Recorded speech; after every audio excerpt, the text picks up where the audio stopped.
Let's talk about Jed Diamond's theory. Diamond, as in the gemstone. So, a diamond of a theory, which was featured in Marie Claire. It's called the 5 stages of love. Of course, it's a concept. We're not claiming, once again, that this is sacred knowledge. But I find it compelling, especially because it ties in with everything we've been studying. This lecture, this particular segment, is going to be genuinely powerful. You'll find it useful for the rest of your life. I'm very grateful to those who made it this far. I know some stepped off the path, thinking they'd already heard enough. Unfortunately for them, because this is precisely where we get to the most important, valuable things in life, and begin to dive deep into the nuances of what love is. And yes, it truly does have stages. This helps bring at least some order to the dizzying concepts and jargon surrounding love. That's why I believe what we're about to discuss is immensely useful. Understanding this framework can serve you for a lifetime. Let's get acquainted with it. I'll comment on it more extensively than Diamond lays it out in the article. I'll expand it for you. Let's go. Here's what often happens. As soon as we hit real friction and serious disagreements in a relationship, we read them as the beginning of the end. Most of us either break inside and keep going for a while, or we actually split up. Yet Jed Diamond argues this is simply another stage of love, and the point is to get through it. In any relationship, even the most passionate and seemingly perfect, a moment comes when, say, if you're a woman, the man of your dreams no longer looks quite as brilliant and handsome. Sex loses its intensity. If you're a man, you suddenly notice your partner attracts you less and less. This is where most couples come apart. For some, this phase hits very early. For others, it arrives after 10 years together. After going through such a painful breakup, we throw ourselves back into the search for the one. And when we find them, we fail to notice we're slipping right back into the same vicious cycle. From infatuation to disillusionment. And we fall through again. Diamond says this happens at the 3rd of the 5 stages of love. So what we mistake for a point of no return is, in reality, just another stage. And we need to learn how to move through it. If we do, there's a very high chance we'll arrive at a truly enduring, strong love. But if we don't learn to recognize and regulate our emotions, what we call emotional intelligence, we risk repeating the same mistakes over and over. Let's walk through the 5 stages. The 3rd is the hardest. Anyone who gets through it has done something truly significant. We'll also talk about why some people will never make it past that stage, and why you now have a strong chance to do so when you reach it. And you will, one way or another, if you haven't already. Some of you have already been married, some more than once. Some had serious long-term relationships without marriage. Either way, you'll be better prepared than most. Stage 1. Familiar to us all, is infatuation.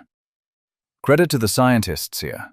Biologically speaking, it's an evolutionary ploy to bring 2 people together so they'll reproduce. Hormones run the show. Nature is crafty.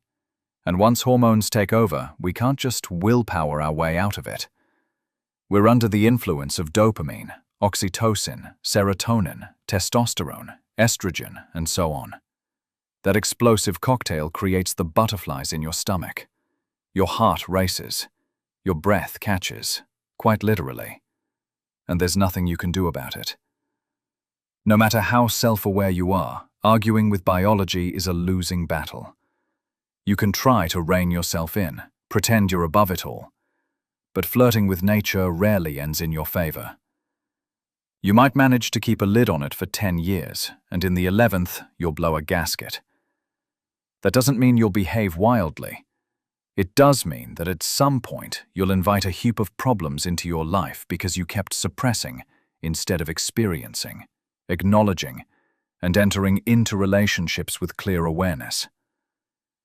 You told yourself you were above it and didn't care, and there's always a price for that. Neurochemically, dopamine fires from neuron to neuron along the mesolimbic pathway, prompting the brain to focus on a situation and anticipate a reward. That reward can be food, drugs, a hug, sex, you name it. The mechanism is the same. Studies show infatuation activates virtually the same brain areas as narcotics. It's essentially a drug, albeit a natural one. That dopamine surge makes us crave the next hit of pleasure, much like a heavy smoker constantly longs for the next cigarette. And it has little to do with who your beloved actually is. Are they suited for a long-term relationship? At that point, you don't care. Hormones are shouting, "Go, go, go!" and your critical thinking goes offline. Still, there's no shame in this. The experience itself is meaningful, even thrilling, and it helps us feel a vital spectrum of emotion. Enjoying it is not a sin. If you try to suppress it under the pretense of being above it, you'll only create bigger problems. So it's important to live through it, as best you can with whatever wisdom of head and heart you have. How do you recognize it? Infatuation often feels like a lightning strike, love at first sight. It usually fades fairly quickly, on average after a few months, though it can last longer for some and disappear faster for others. Infatuation can lead to the greatest love of your life, though in most cases it doesn't. The beloved seems perfect, special at last. We unconsciously project our unmet hopes and needs onto the beloved. Imagination kicks in. You're already picturing life together and a happy future.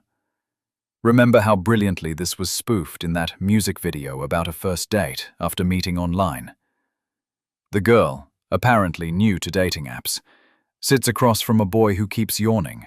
He couldn't care less, while she's already envisioning walking down the aisle, treating the meeting as life-altering, picking fights with her mum and best friend, and stumbling into every possible mishap without even leaving her apartment. That's a hormonal surge switching off the brain, and people start acting irrationally, sometimes in ways they never have before. We're all for the good and against the bad with this person, convinced that everything we lacked will finally arrive, and none of the old disappointments will repeat. At this first stage, attraction is the base layer. The object of our infatuation may even be out of reach, a pop idol, a movie star, a legendary performer. Those are parasocial relationships, like my crush on Monica Bellucci, for example. Stage 2 in Diamond's model is coupling, becoming a pair. Feelings deepen. Partners develop shared goals and form a solid unit. Often this happens in marriage. Children may arrive. They make major purchases together, an apartment, a car, plan for the future, and show the world they're an us, a social unit. At this point, the giddy hormonal haze no longer has the same power, but a deeper attachment grows. You trust more. You know more about each other. Sex is calmer, less frequent, but more intentional, and still satisfying. A sense of safety and solidity emerges. Things feel in order. Some partners start missing the intensity of earlier emotions, but many prefer this stage because love feels stable as never before, and they believe nothing will change it. That is a big mistake. Never think that way. Unfortunately, 95 to 98% of people who reach stage 2 adopt that mindset and are afraid to admit things could be different. But sooner or later, stage 3 arrives. Everyone goes through it. Differently, but inevitably. Stage 3 is disillusionment.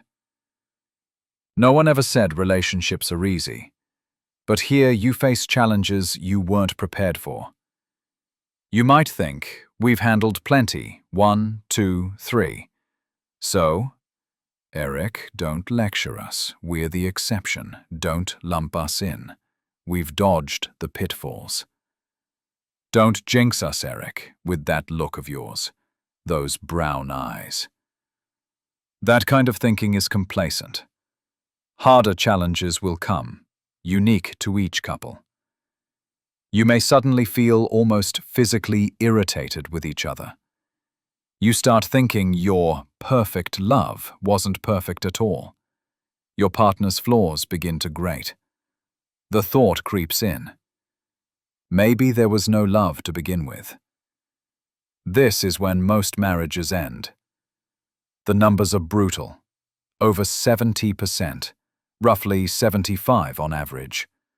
3 out of 4 marriages dissolve. This stage looks different for everyone. Some run at the first serious fight. Others spend years simmering in dissatisfaction and resentment. Either way, it starts to itch. You stay late at work more. Fights become more frequent.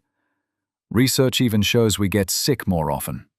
Another sign of unconscious unhappiness. A difficult home life leads to work setbacks, weaker immunity, and more apathy. Men may develop erectile issues that weren't there yesterday, and then conclude, annoyed, it must be because of this woman. I need someone new. Which, of course, doesn't help you move through this stage. In despair, many start plotting an exit.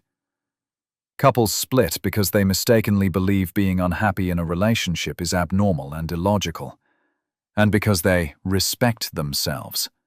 You can't treat me like that. I warned you. You promised and didn't deliver. I won't let anyone walk all over me. I know my worth. I didn't just crawl out of a dumpster. And so on. In that emotional storm, it's hard to hold a simple systems view in mind. Marriage is a system, and systems fail at times. You might buy a brand new car, perfect in every way, and eventually something still breaks, for whatever reason. You don't junk the car, you fix it.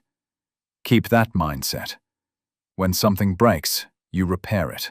You don't leave it to fester, because neglect only makes it worse until everything is coming apart at the seams. What's happening at stage 3? This is one of the most valuable insights in this whole program. At this stage, the potential of compensatory, complex-based love is exhausted. The complex-driven, neurosis-based bond where we try to use another person to plug our own wounds.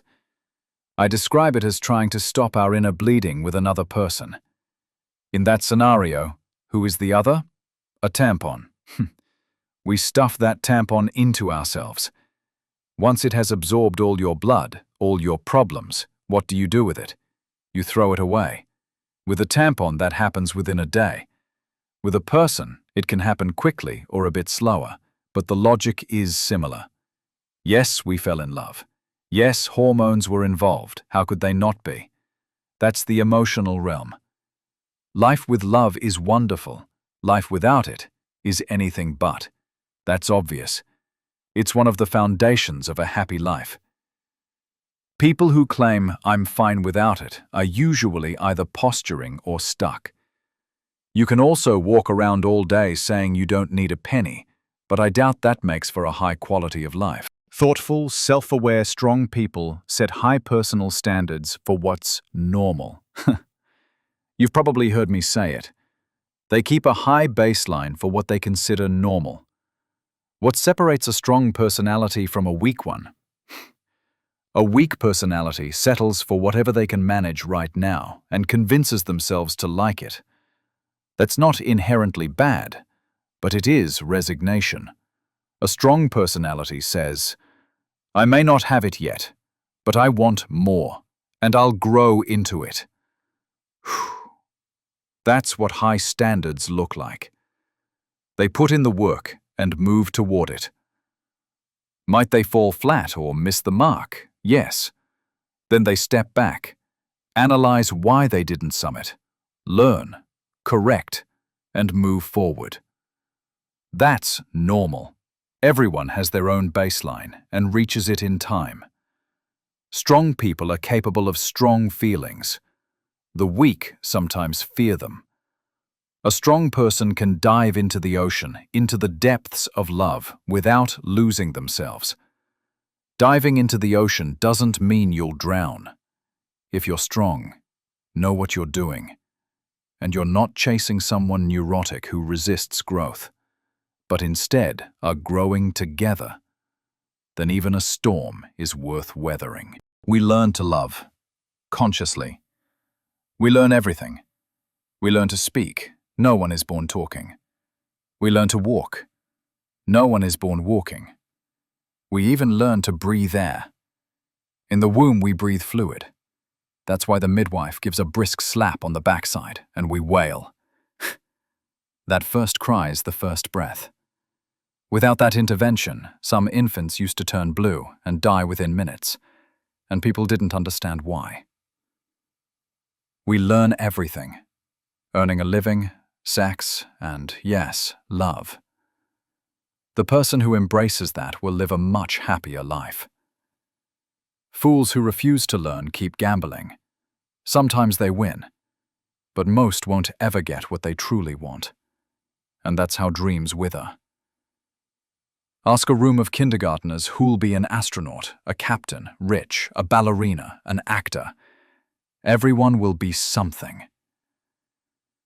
Ask the same people at 60, and you'll find many betrayed their dreams, lived unhappily, and now seethe or suffer.